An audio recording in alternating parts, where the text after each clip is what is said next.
இன்றைய நற்செய்தி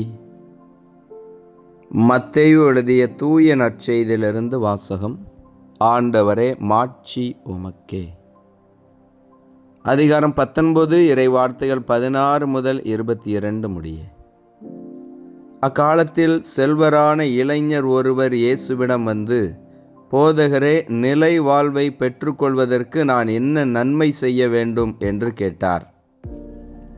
இயேசு அவரிடம், நன்மையை பற்றி என்னை ஏன் கேட்கிறீர்? நல்லவர் ஒருவரே. நீர் வாழ்வடைய விரும்பினால் கட்டளைகளை கடைபிடியும் என்றார். அவர், எவற்றை என்று கேட்டார். இயேசு, கொலை செய்யாதே, விபச்சாரம் செய்யாதே, களவு செய்யாதே, பொய் சான்று சொல்லாதே, தாய் தந்தையை மதித்து நட, மேலும் உன்மீது நீ அன்பு கூர்வது போல் உனக்கு அடுத்திருப்பவர் மீதும் அன்பு கூர்வாயாக என்று கூறினார். அந்த இளைஞர் அவரிடம், இவை அனைத்தையும் நான் கடைபிடித்து வந்துள்ளேன், இன்னும் என்னிடம் குறைவுபடுவது என்ன என்று கேட்டார். அதற்கு இயேசு, நிறைவுள்ளவராக விரும்பினால் நீர் போய் உம் உடைமைகளை விற்று ஏழைகளுக்கு கொடும், அப்பொழுது விண்ணகத்தில் நீர் செல்வராயிருப்பீர், பின்பு வந்து என்னை பின்பற்றும் என்றார். அவர் சொன்னதை கேட்டு அந்த இளைஞர் வருத்தத்தோடு சென்று விட்டார், ஏனெனில் அவருக்கு ஏராளமான சொத்து இருந்தது. ஆண்டவரின் அருள்வாக்கு. கிறிஸ்துவே, உமக்கு புகழ். ஆண்டவர் இயேசுவில் அன்பார்ந்த இறைமகன் கேத்தலிக் டிவி நேயர்களே, உங்கள் அனைவரையும் உயிர்த்த நம் ஆண்டவர் இயேசு கிறிஸ்துவின் பெயரில் அன்போடு வாழ்த்துகிறேன். உங்கள் அனைவருக்காகவும் நான் திருப்பலி ஒப்பு கொடுத்து சிறப்பாக ஜெபம் செய்கிறேன். இன்றைய நற்செய்தி வாசகத்திலே பார்க்கிறோம், ஆண்டவர் இயேசுவை செல்வரான இளைஞர் ஒருவர் வந்து சந்தித்து, நிலை வாழ்வை பெற்றுக்கொள்ள என்ன செய்ய வேண்டும் என்று கேட்கிறார். அவருடைய ஆசை உண்மையிலேயே பாராட்டுதலுக்குரியது. சரியான நபரிடத்திலே தான் வந்து கேட்கிறார், சரியானவற்றைக்கு தான் ஆசைப்படுகிறார். அவர் ஆசைப்பட்டதும் சரிதான், அவர் கேட்ட நபரும் சரியான நபர்தான். என் அன்பு சகோதர சகோதரிகளே, இன்று உங்களுடைய ஆசை என்ன? நிலை வாழ்வை பெற்றுக்கொள்ள நீங்கள் ஆசைப்படுகிறீர்களா? இயேசு ஆண்டவரிடத்தில் நிலை வாழ்வை பெற்றுக்கொள்வதற்கு, இயேசுவே ஆண்டவரே எனக்கு வழிகாட்டும் என்று சொல்லுகிறீர்களா? இதோ ஆண்டவர் இயேசு நிலை வாழ்வை முதலில் பெற்றுக்கொள்வதற்கு கட்டளைகளை கடைபிடிக்க சொல்லுகிறார். மோயிசன் வழியாக கடவுள் 10 கட்டளைகளை கொடுத்தார். அந்த கட்டளைகளை முதலிலே நாம் கடைபிடிக்க வேண்டும். ஆண்டவர் இயேசு அந்த கட்டளைகளை மீண்டுமாய் அவருக்கு சொல்லுகிறார். கொலை செய்யாதே, விபச்சாரம் செய்யாதே, களவு செய்யாதே, பொய் சான்று சொல்லாதே, தாய் தந்தையை மதித்து நட. என் அன்பு சகோதர சகோதரிகளே, இந்த கட்டளைகளையெல்லாம் நீங்கள் கடைபிடிக்கிறீர்களா?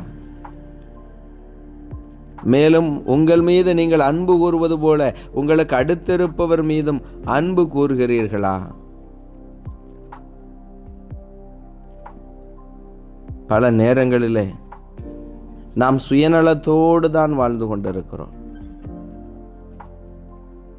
பல நேரங்களிலே இந்த கட்டளைகளை என்னவென்றே நமக்கு தெரியாமல் தான் இருக்கிறது. அந்த இளைஞரை பாருங்கள், இவை அனைத்தையும் நான் கடைபிடித்து வந்துள்ளேன், இன்னும் என்னிடம் குறைவுபடுவது என்ன?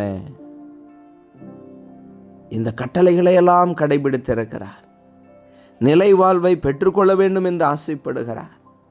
அவர் செல்வந்தராக இருந்த போதிலும் நிலை வாழ்வை பெற வேண்டும், இயேசுவிடத்திலே கேட்டு தெரிந்து கொள்ள வேண்டும் என்ற ஆர்வத்தோடு வருகிறார். ஆனால் ஆண்டவர் இயேசு சொல்லுகிறார், நிறைவுள்ளவராக விரும்பினால் நீர் போய் உம் உடைமைகளை விற்று ஏழைகளுக்கு கொடும். என் அன்பு சகோதர சகோதரிகளே, நிலை வாழ்வை பெற்றுக்கொள்ள வேண்டும் என்று சொன்னார் நாம் நம்மிடம் உள்ளதையெல்லாம் விற்று ஏழைகளுக்கு கொடுக்க வேண்டும். புனித பிரான்சிஸ் அசிசியார் தன்னுடைய தந்தை ஒரு வியாபாரியாக இருந்த வேளையில் ஏழை எளிய பிள்ளைகள் உடையில்லாமல் இருப்பதை பார்த்து எல்லாவற்றையும் அள்ளி இலவசமாய் கொடுத்து விடுகிறார். புனித லாரன்ஸ் திருச்சபையின் சொத்து என்று ஏழை எளிய பிள்ளைகளை, உடல் ஊனமுற்றவர்களை தான் நினைக்கிறார். புனித வனத்து அந்தோணியார் தன்னுடைய வாழ்க்கையை கடவுளுக்கு அர்ப்பணிக்கிற பொழுது எல்லாவற்றையும் விற்று ஏழைகளுக்கு கொடுத்து விட்டுதான் கடவுளை பின்பற்றுகிறார். ஆம் அன்பு சகோதர சகோதரிகளே, சுயநலமும் பேராசையும் நிலை வாழ்வை பெற்றுக்கொள்வதற்கு மிகப்பெரிய தடையாக இருக்கின்றன.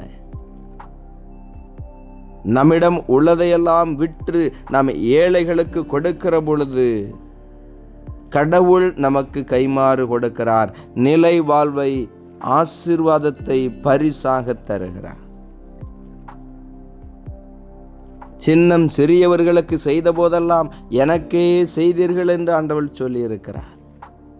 கொடையாக பெற்றீர்கள், கொடையாகவே வழங்குங்கள் என்று ஆண்டவர் சொல்லியிருக்கிறார். என் அன்பு சகோதர சகோதரிகளே, மிகுதியான உடைமைகளை கொண்டிருப்பதால் ஒருவருக்கு வாழ்வு வந்துவிடாது. மாறாக உங்கள் உடைமைகளை விற்று ஏழை எளிய பிள்ளைகளுக்கு கொடுங்கள். தாராள மனதோடு நீங்கள் உதவி செய்யுங்கள். ஆண்டவர் உங்களுக்கு கைமாறு கொடுப்பார். ஆண்டவருடைய ஆசீர்வாதம், அந்த உலகம் தர முடியாத அமைதியை நீங்கள் அனுபவிப்பீர்கள். என்று எத்தனையோ செல்வந்தர்கள், பணம் இருக்கிறது, பொருள் இருக்கிறது, நிம்மதி இல்லாமல் இருந்து கொண்டிருக்கிறார்கள். நிலை வாழ்வை பெற்றுக்கொள்ள வேண்டும் என்று சொன்னால் ஏழை எளிய பிள்ளைகளுக்கு உதவி செய்யுங்கள். ஏழைகளுக்கு நாம் இறங்குகிற பொழுது இறைவனுக்கே இறங்குகிறோம். எனவே என் அன்பு சகோதர சகோதரிகளை, நாம் கட்டளைகளை கடைபிடிக்கலாம், ஜெபம் செய்யலாம், விவிலியத்தை வாசிக்கலாம். ஆனாலும் ஒன்று குறைவுபடுகிறது நம்மிடத்தில். அது என்ன? ஏழை எளிய பிள்ளைகளுக்கு நாம் உதவி செய்வது. எனவே ஆண்டவருடைய வார்த்தையின்படி இந்த நாளிலே ஏழைகளுக்கு நாம் உதவி செய்ய முயற்சி செய்வோம். இயேசுவுக்கே புகழ், மரியே வாழ்க. மன்றாடுவோமாக. வாழ்வு தரும் வார்த்தைகளை கொண்டிருக்கும் ஆண்டவரே, உம்மை போற்றி புகழ்ந்து ஆராதிக்கிறோம், உமக்கு நன்றி செலுத்துகிறோம். இந்த புதிய நாளை தந்ததற்காக ஆண்டவரே உமக்கு நன்றி. இந்த நாளிலும் நீரே எங்களை ஆசீர்வதிப்பீராக. ஆண்டவரே, இன்று தங்கள் திருமண நாள், பிறந்த நாள் இவைகளை கொண்டாடக்கூடிய நபர்களையும், எங்களிடத்திலே ஜெப உதவி கேட்டிருப்பவர்களையும் உடைய திருக்கரத்திலே ஒப்பு கொடுக்கிறேன். நீரே இவர்கள் ஒவ்வொருவரையும் ஆசீர்வதிப்பீராக. ஆண்டவரே, எங்கள் சிந்தனை, சொல், செயல் அனைத்தையும் ஆசீர்வதியும்.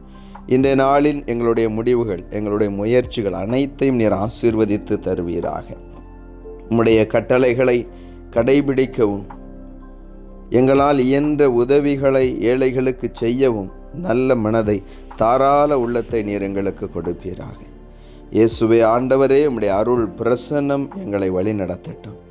உம்முடைய பாதையிலே நாங்கள் பயணிக்கும்படியாய் நீர் எங்களை வழி நடத்துவீராக. இதோ இந்த நாளிலும் கூட நோயாளர்களுக்காக ஜெபிக்கிறோம். ஆண்டவரே, நீரே அவர்களை தொட்டு குணப்படுத்துவீராக. உம்முடைய வார்த்தையின்படி வாழவும், உம்முடைய வார்த்தைகளை கடைபிடிக்கவும் எங்களுக்கு தேவையான ஞானத்தை தருவீராக.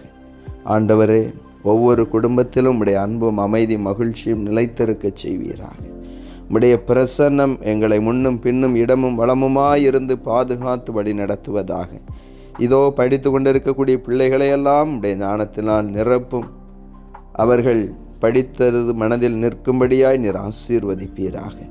இயேசுவே ஆண்டவரே, வெளியூர்களிலும் வெளிநாடுகளிலும் வேலை செய்து கொண்டும் படித்து கொண்டும் இருக்கக்கூடிய பிள்ளைகளுக்கு மேலான பாதுகாப்பை கொடுப்பீராக. இந்த நாளிலும் எங்கள் மத்தியிலே வாழ்ந்து மரித்தவர்களை எல்லாம் நினைத்து பார்க்கிறோம்.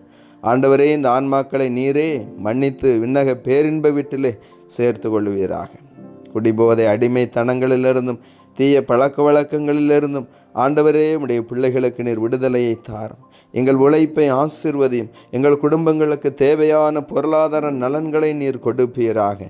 ஆண்டவரே இயேசுவே, திருமணத்திற்காகவும் வேலை வாய்ப்பிற்காகவும் குழந்தை செல்வத்திற்காகவும் காத்து கொண்டிருக்கக்கூடிய பிள்ளைகளின் வேண்டுதலுக்கு இன்றே நீர் கனிவோடு செவி சாய்ப்பீராக. கண்ணீரோடும் வேதனையோடும் இருக்கக்கூடிய பிள்ளைகளின் துயரங்களை எல்லாம் நீர் மகிழ்ச்சியாய் மாற்றி கொடுப்பீராக. அன்று ஆபிரகாம், ஈசாக்கு, யாக்கோபின் குடும்பங்களை எல்லாம் நீர் ஆசீர்வதித்தது போல ஆண்டவரே, ஒவ்வொரு குடும்பத்தையும் நீர் ஆசீர்வதியும். இதோ நிலம் வாங்கவும் வீடு கட்டவும் முயற்சி செய்து கொண்டிருக்கக்கூடிய பிள்ளைகளின் முயற்சிகளை நீர் ஆசீர்வதிப்பீராக. உம்முடைய ஆறுதலுக்காக ஏங்கிக் கொண்டிருக்கக்கூடிய பிள்ளைகளுக்கு நீரே இளைப்பாறுதலை கொடுப்பீராக. உம்முடைய பிரசன்னத்திலே நீரே உம்முடைய பிள்ளைகளை வழிநடத்த வேண்டும் என்று உம்மை மன்றாடுகிறோம். ஆமேன். இறைவனுடைய எல்லா புனிதர்களை எங்களுக்காக வேண்டிக் கொள்ளுங்கள். அனைத்து காவல் தூதர்களை எங்களுக்காக வேண்டிக் கொள்ளுங்கள். எல்லாம் வல்ல இறைவன், தந்தை, மகன், தூய ஆவியானவர் உங்கள் ஒவ்வொருவரையும் ஆசீர்வதிப்பாராக. ஆமேன்.